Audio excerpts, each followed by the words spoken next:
हम यहाँ पर हर एक्टिविटी तैयार करवाएंगे, हम इस विद्यालय के प्रांगण को अच्छा करवाएंगे।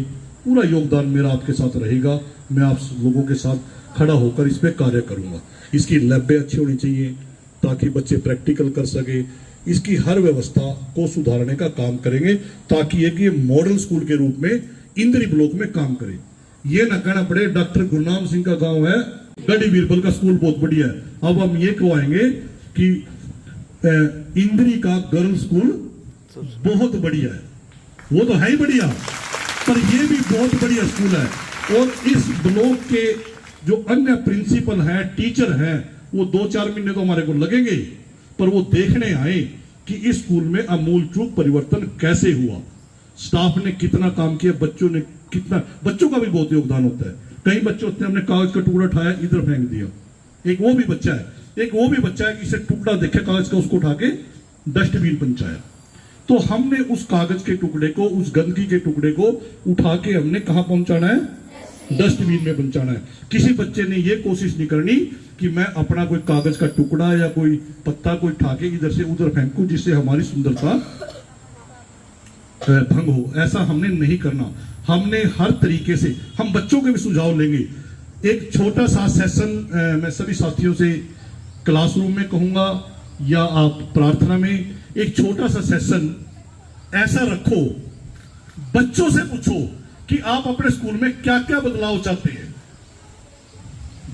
देखो हमारा तो चलता रहता है, टीचर भी सोचता है, प्रिंसिपल भी सोचता है, मेरा विद्यालय। एक जो बेटी है ना धूप में बैठी है, ये छाया में बैठ जाओ बेटे, ये छाया में बैठ जाओ, कोई बेटी धूप में नहीं बैठेगी। एक छोटा सा सेशन हम बच्चों के साथ करेंगे।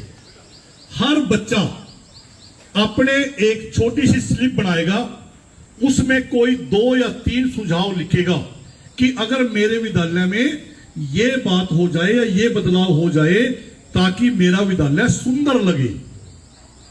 ठीक, अगर आपको लगता है कहीं शिक्षा में भी सुधार करने की जरूरत है, आपको लगता है कोई लाइब्रेरी के बारे में, कोई लैब के बारे में, या कोई आपके ब्लैक बोर्ड के बारे में, बिजली की समस्या के बारे में, टॉयलेट के बारे में, ठीक है ना, ये जो व्यवस्थाएं हैं, अगर आपको लगता है इनमें कोई चेंज की जरूरत है, हर बच्चा अपने 2, 3, 4 सुझाव अवश्य देगा और वो सुझाव आपके गोपनीय रखे जाएंगे।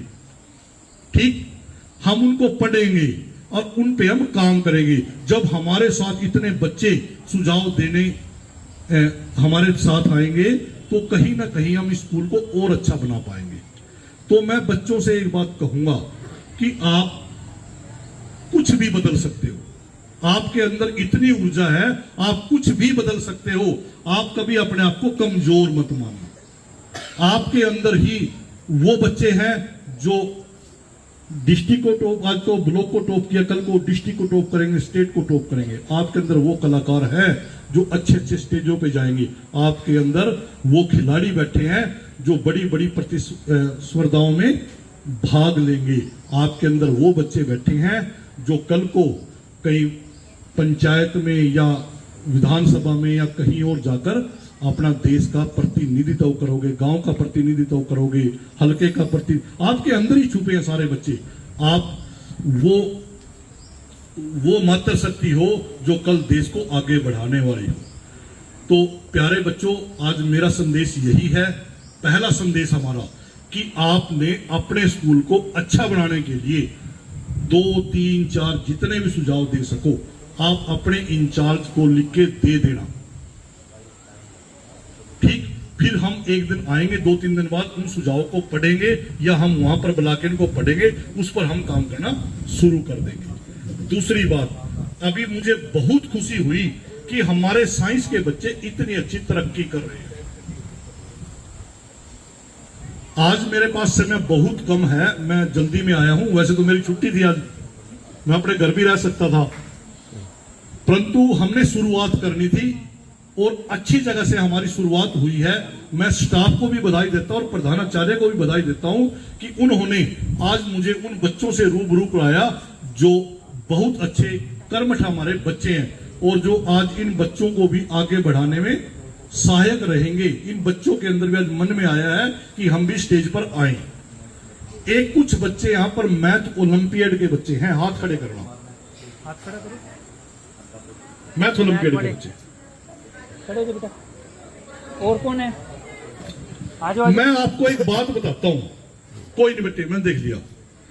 एक है ना, आदमी दो तरह के होते हैं। क्या करेगा बेटे पढ़ का? कुछ नहीं है इसमें, वो खामोखा टाइम वेस्ट करना, क्या करोगे पढ़ के? कुछ नहीं होने से। अच्छे भले बच्चे को वो रोक देते हैं।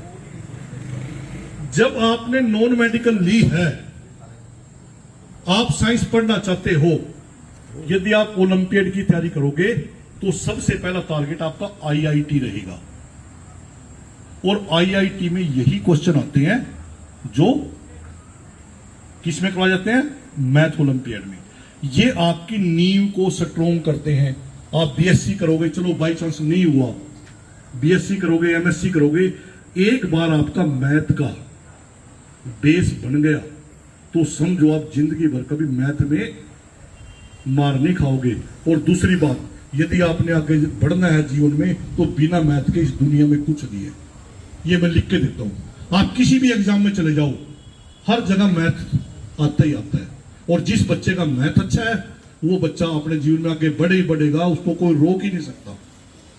तो जितनी है मेरी बेटी है जिन्हें मैथ ओलंपियाड का पेपर दिया था, वो बिल्कुल मैथ की 2 घंटे क्लास अटेंड करो। आपको ऐसी ऐसी चीजें पढ़ाई जाएंगी जो आपके जीवन में काम आएंगी। जो आपकी जो नींव कच्ची रह गई थी उसको पक्की होगी। हमने किताब मैंने पढ़ी है खुद, वो ओलंपियाड की किताब मैंने पढ़ी है। एक किताब मैंने और दी है उन टीचर को। यहां से कौन टीचर जाती है? हाँ, मैंने दूसरी किताब दी है एक और, जैन की किसकी दी है अभी एक मैंने जो इंट्रोड्यूस करवाई किताब, प्रशांत जैन है ना, बहुत अच्छी किताब है। यदि उसको आप पढ़ोगे तो बहुत अच्छा लगेगा। अगर वास्तव में आप आईआईटी में जाना चाहते हो, आप इंजीनियरिंग में जाना चाहते हो, अगर आपने ओलंपियाड मैथ की कोचिंग नहीं ली तो आप अपने आप को बहुत पीछे धकेल रहे हो। क्योंकि आपके पास यहां से वहां जाने का तो कोई मादा है नहीं भी आप स्कूल छोड़ के कोटा जाओगे। पर वो चीजें आपको यहां करवाई जाएंगी। अगर आपको कोई टीचर भी अगर ऐसी सलाह दे रहा हो, मैं कहता हूं उस टीचर की मानने की जरूरत नहीं है। अगर आपका पेरेंट्स इस बात पे सहमत ना हो, उस पेरेंट्स की मेरे साथ मीटिंग करवा देना, मैं उस पेरेंट्स को समझाने का काम करूंगा, ठीक। परंतु एक सोच रहा है भी टीचर भी चल मेरे ऊपर भी बर्डन पड़ गया, चल बच्चा नहीं कहते भाई चल छोड़ो जी, ऐसा बिल्कुल गलत है। इन बच्चों को आगे बढ़ाओ। बल्कि मैं तो ये कहता हूं कि नॉन मेडिकल के सारे बच्चों ना मैथ ओलंपियाड की तैयारी करनी चाहिए। जब आप आईआईटी के सपने ले रहे हो तो मैथ ओलंपियाड के सपने क्यों नहीं?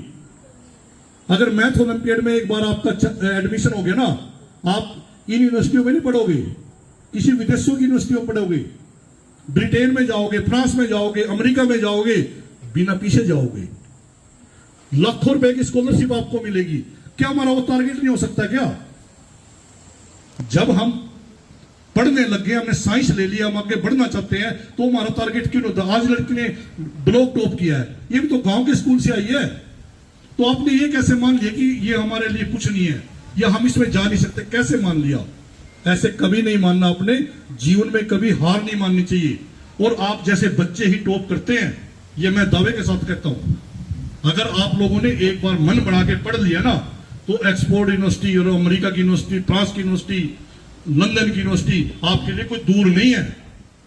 वो आपको इंतजार कर रही है कि आओ हमारे पास पढ़ो, हम आपको स्कॉलरशिप भी देंगे और आपकी सारी पढ़ाई हम फ्री करवाएंगे। क्या हम वो चांस नहीं ले सकते? क्यों नहीं ले सकते? जो बच्चा वहां जाता है वो भी इन बच्चों में से ही जाता है। तो मैं चाहूंगा कि बार बुधवार को यहां जो क्लास लगेगी उसमें अधिक से अधिक बच्चे पार्टिसिपेट करेंगे। और एक मई में हमारा एक टेस्ट होगा, जल्दी ही होगा इस लास्ट वीक में, जिसमें और बच्चे भी मैथ के ओलंपियाड में भाग ले सकते हैं। पहले हम टेस्ट लेंगे, फिर उनकी हम तैयारियां करवानी शुरू कर